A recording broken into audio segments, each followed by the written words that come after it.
이 시간에는 수장기 목사님 나오셔서 마태복음 1장 18절에서 25절을 봉독하도록 하겠습니다.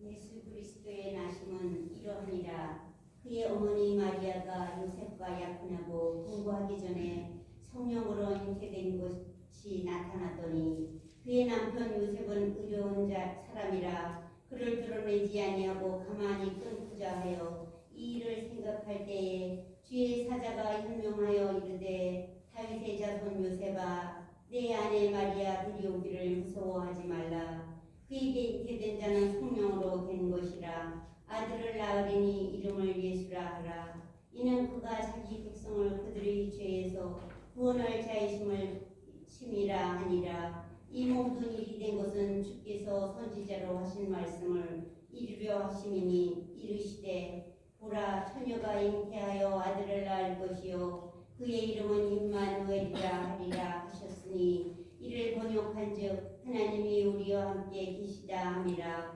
요셉이 잠에서 깨어 일어나 주의 사자의 분부대로 행하여 그의 아내를 데려왔으나 아들을 낳기까지 동침하지 아니하더니 나음의 이름을 예수라 하니라. 아멘. 아멘.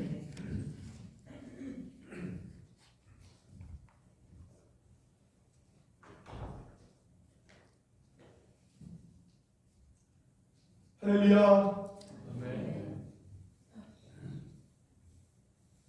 임마누엘 되신 주님이 태어나신 성탄절을 기다리는 지금 대림절 기간을 맞이하여 주님이 주시는 평안과 축복이 우리 모두에게 함께 하시기를 간절히 바랍니다. 오늘은 마태복음 1장 18절에서 25절 말씀을 중심으로 사랑으로 오신 예수 그리스도라는 제목을 가지고 말씀을 나누고자 합니다. 이 땅에 오신 예수님을 위하여 어떠한 하나님의 은혜 속길이 있었는지, 또 어떠한 사람들의 순종과 희생이 있었는지 오늘 이 시간 살펴보며 은혜를 나누겠습니다. 오늘 본문을 읽으면서 저에게 정말 저의 심장에 꽂혔던 단어가 있습니다. 성령이라는 단어입니다. 성령님의 도우심이 없이는 사실 우리들이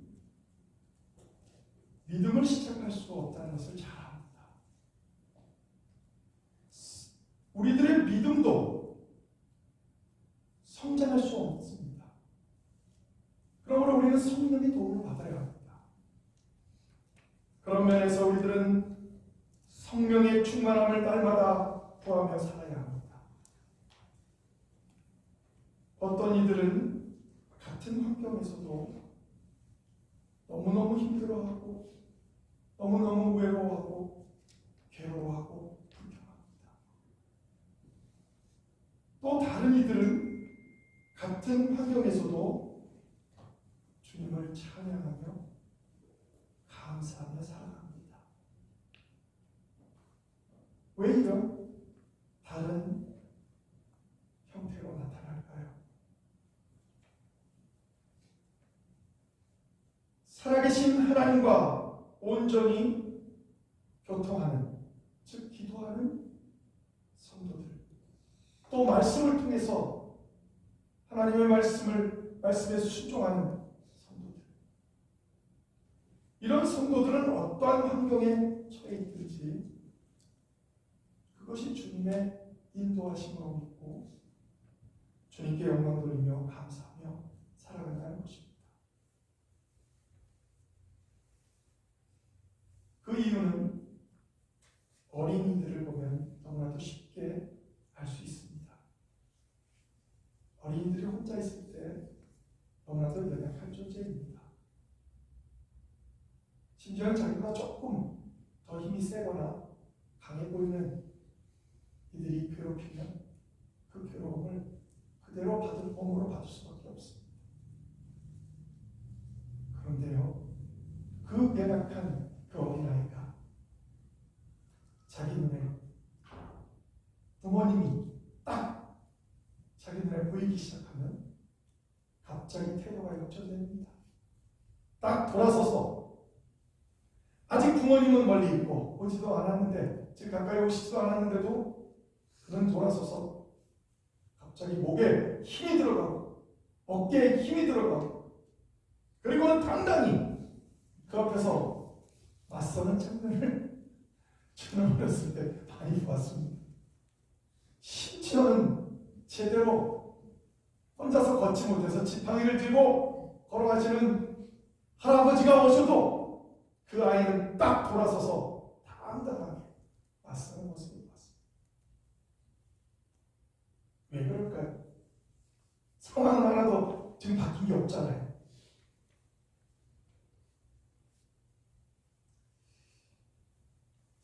이와 같은 똑같은 상황들이 우리에게도 벌어지고 있다는 겁니다. 하나님이 나와 함께 하신다는 것. 임마누엘의 하나님, 예수 그리스도가 나와 함께 하신다는 것. 성령님이 나와 함께 하신다는 것을 우리가 인식을 하기 시작하면 갑자기 이 세상이 그렇게 힘들고 척박하고 어려운 이런 세상 속에서도 우리는 갑자기 힘이 나게 되고, 나도 모르게 당당하게 되고, 목소리가 막 커지게 되고. 참 이상하죠. 상황은 하나도 바뀌지 않았어요. 아직도 어려운 상황 그대로 진행되고 있습니다.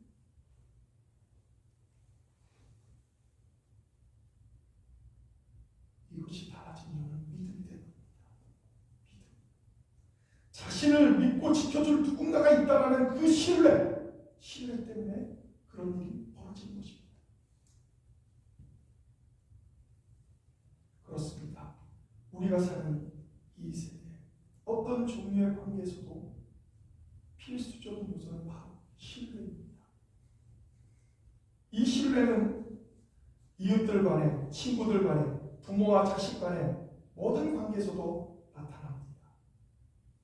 마찬가지로 우리들도 하나님을 믿고 예수님을 따라가는 제자의 삶을 살기 위해 몸부림치고 하나님과 교통하는 그런 기도의 자세로, 말씀에 순종하는 그런 순종의 자세로 나아간다면 우리는 어떠한 어려운 상황 속에서도 감사와 기쁨과 평안이 우리 마음속에 넘치게 될 줄 믿습니다. 그런 삶을 살아가는 이들은 다윗이 골리앗에게 담대히 나아갔던 거죠. 분명히 여러분도 그렇게 살아가게 될 것이고, 또 여러분만이 아니라 여러분의 자녀들도 그렇게 살아가게 될 것입니다. 저는 오늘 본문을 읽으면서 당시 요셉이 이것을 어떻게 받아들일 수 있었을까? 얼마나 괴로웠을까? 얼마나 힘들었을까? 당시에는 법도 있고 관습도 있었습니다. 이스라엘 백성들은 모세 때부터 내려오던 그들의 율례도 있었습니다.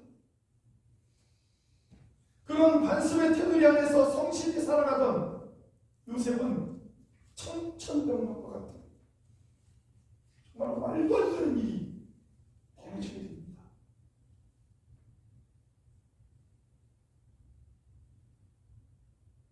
그럼에도 불구하고 하나님의 뜻을 알게 되고 천사로부터 하나님의 고지하는 말씀을 듣고 그런 하나님의 뜻에 순종하는 것이 그의 가장 우선순위가 되어야 된다는 결심이 하게 됩니다. 이런 결심이 없었다면 너무나도 이상하고 너무나도 말도 안 되는 일이 벌어지고 있는 거예요. 예수님의 동정녀 탄생은 사실 이 일이 있기 전 700년 전에 이사야 선지자를 통해서 예언된 내용입니다.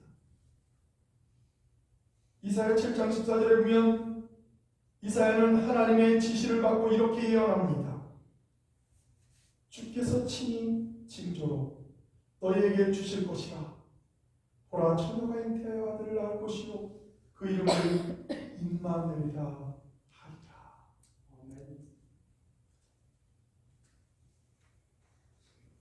하나님은 자신의 구원 계획을 이루기 위해 그냥 베푸신 것이 아니라 그 구원 계획을 이루기 위해 순종할 만한 사람을 찾았다는 겁니다. 오래도록 기다렸습니다. 700년. 그들에게 암흑기라고 하는 500년 가까이 지나면서도 기다렸습니다. 거기에 맞는 사람을 찾고. 오늘도 하나님은 자신의 뜻을 이루기 위해 오늘도 순종하는 사람을 찾고 있다는 겁니다. 비록 나는 부족하지만 그러나 하나님이 나를 세우시면 분명히 그 일을 내가 잘해서가 아니라 내가 할 수 있어서가 아니라 이 부족한 점도 마찬가지. 제가 무슨 능력이 있겠습니까? 하나님이 하셨다 그러니까 부족함에도 불구하고 이 일을 하기 위해서 더 기도하고 더 말씀대로 순종하고 나아가는 것 아닙니까? 오늘날도 이와 같이 순종하는 사람을 하나님은 찾고 계신다는 것입니다. 마태복음 1장 20절에 보면 오늘 본문에 이렇게 나와 있습니다. 이 일을 생각할 때에 주의 사자가 영광하게 때 다윗의 자손 요셉아 내 아내 마리아 데려오기를 무서워하지 말라. 그에게 잉태된 자는 성령으로 된 것이라. 이 일을 생각할 때 요셉은 사실은 가만히 끊고자 정말로 그 마리아를 사랑하기 때문에 가만히 끊고자 했습니다. 그 일을 생각하고 있었어요. 이것을 어떻게 하면 정말 자기가 사랑하는 마리아에게 피해가 가지 않고 끊을 수 있을까? 이것을 보면 결심하고 행동을 옮기기까지 심한 때적인 갈등이 벌어집니다. 여러분 어떻게 해야 될까? 고민하게 되고 그때 바로 이 일을 생각할 때 주의 사자가 나타났다고 하는 것입니다. 이것이 가장 필요하고 적절한 순간에 하나님은 자신의 구원의 사역을 위해서 개입하신 것입니다. 만일 주의 사자가 나타나지 않았다면 어떤 일이 벌어졌을까요? 아마도 요셉은 그의 생각대로 그것을 실행으로 옮겼을 것입니다. 그러면 우리는 그 뒤에 내용을 알겠죠. 아주 몹쓸 한 여인을 통해서 사생아가 태어났대. 그런 일이 발생하게 된 것입니다. 그런데 오늘 성경은 이렇게 말합니다. 내 아내 마리아 데려오기를 무서워하지 마라. 이 무서워하다, 두려워하다는 뜻도 있지만 하나님에 대한 존경의 의미를 갖고 있는 경외하다 할 때처럼 존경의 의미를 가지고 있습니다. 즉 요셉이 두려워했던 것은 마리아를 데리고 온 이후에 당할 수치와 비난이었다기보다는 그가 두려워했던 것은 성령으로 잉태됐다는 것이 믿어지지 않아서 성령, 초자연적인 상황 속에서 성령으로 잉태됐다. 차라리 누군가에 의해서 잉태됐다, 사람에 의해서 잉태됐다 그러면 더 이해가 쉬울 텐데 사랑하는 여인이 그대로 받을 수도 있을 텐데 그런데 성령으로 잉태됐다니까 너무 황당하고 이해가 되지 않는 것입니다.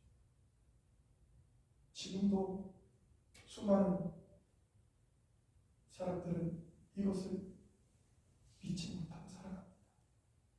예수를 믿음에도 불구하고 그 사실을 이해할 수가 없었습니다. 심지어 몇몇 신학자들도 마리아의 몸에서 성령으로 잉태된 동정녀 탄생에 대해서 그들은 부인하고 이해하지 못하는 일들이 벌어지고 있습니다.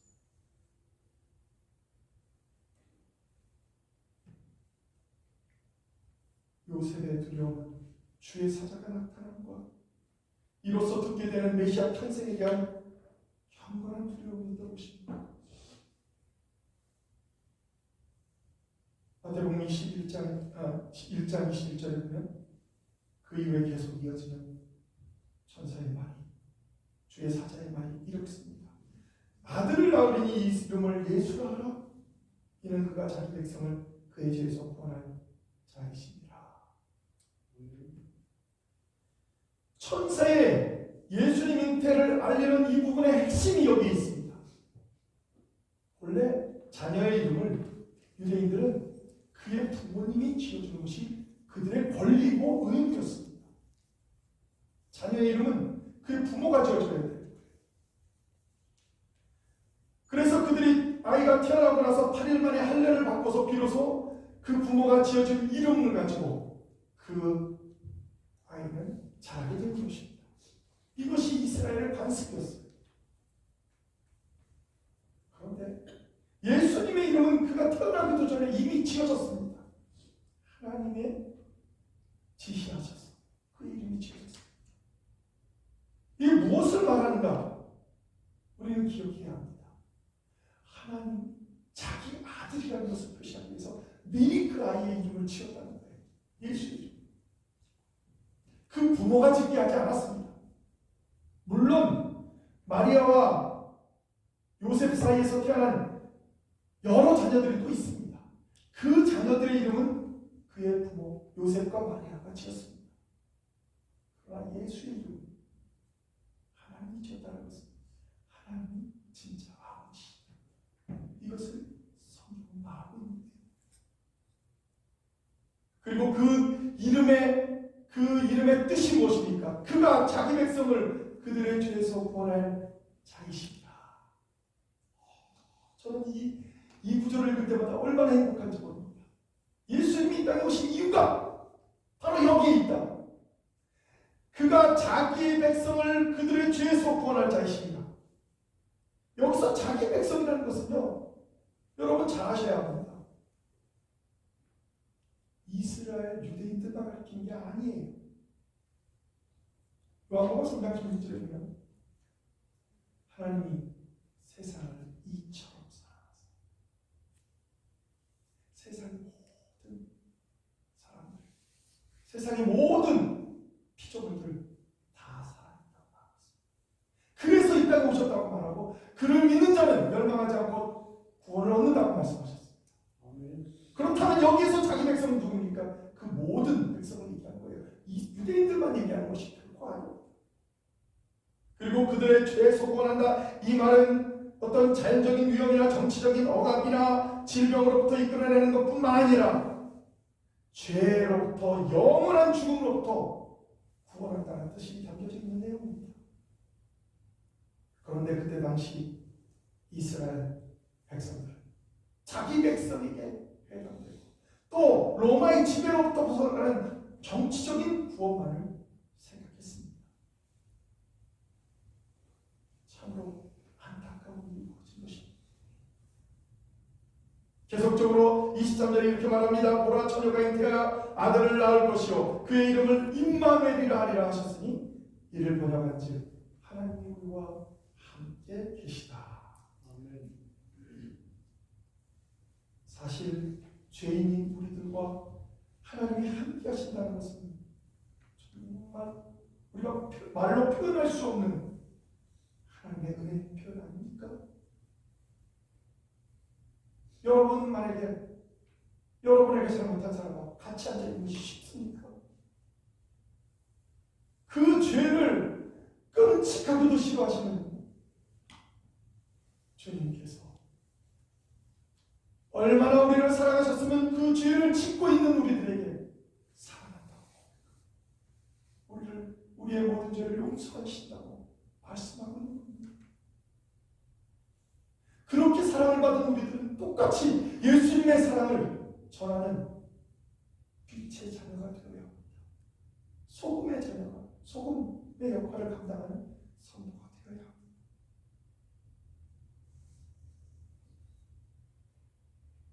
이 땅에 사랑으로 오신 예수님을 우리들은 이 대림절에 어떻게 우리의 삶에서 나타나게 할까?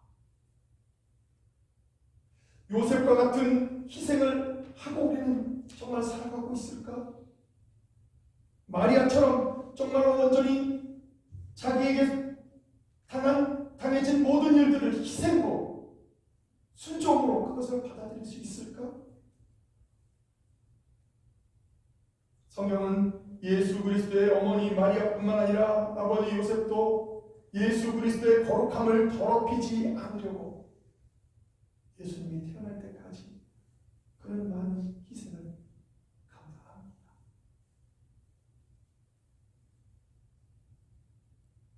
요셉의 순종, 우리는 이것을 이 시간에 배워야 합니다.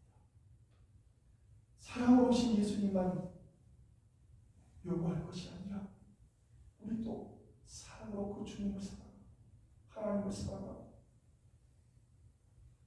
마리아처럼 자신의 의지를 가지고 하나님의 뜻에 순종하여 주의 계집종이오니 말씀대로 내게 이루어집니다. 이런 고백처럼 분명히 저는 우리 콜럼버스 교회 성도들이 그렇게 순종하는 성도가 될 줄 믿습니다. 네.